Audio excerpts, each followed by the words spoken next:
I feel like I'm a very stereotypical millennial, gay millennial. Like I just had a whole conversation with a friend about getting tested, where they thought I was talking about STDs, and I was talking about getting tested for the autism spectrum.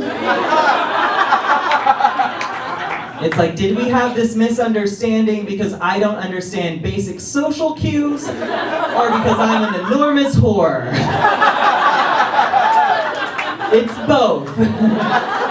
I'm autist. I mean, I'm like on the spectrum, I guess is the proper way to say it.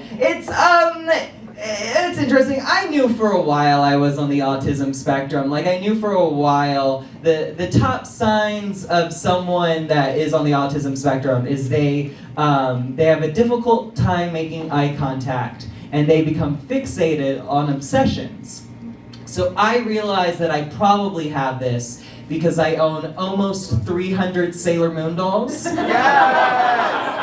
And I can't make eye contact with any of them. The horrors.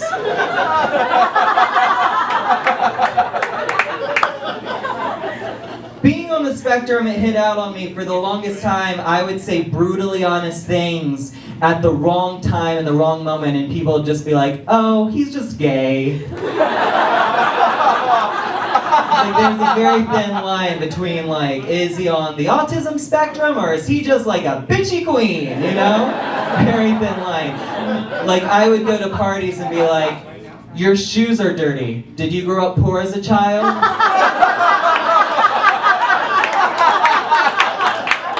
And everyone would just be like, oh, shade! You read her! And I'm just like, I'm just trying to connect.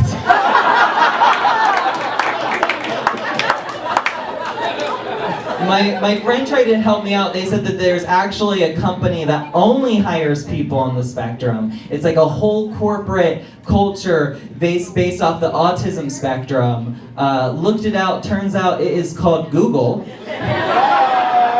Not qualified to work there. I feel like being gay on the spectrum, it feels a lot like being an outsider. Like a lot of times I feel like I'm an alien. Like I don't understand people, I just tend to watch them from a distance. Also, I keep anally probing them at 2 in the morning. That's the butt sex joke you got tonight. There's many, but that's it. I was talking to a friend and she was telling me, she's like, I was born in the wrong generation. I wanted bell bottoms. And she's like, Chris, what generation would you want to be born in? And it was very difficult for me to think about this because as gay men, there are very few generations we could exist in. It's like either ancient Greece or after Glee. AG, that's it, AG.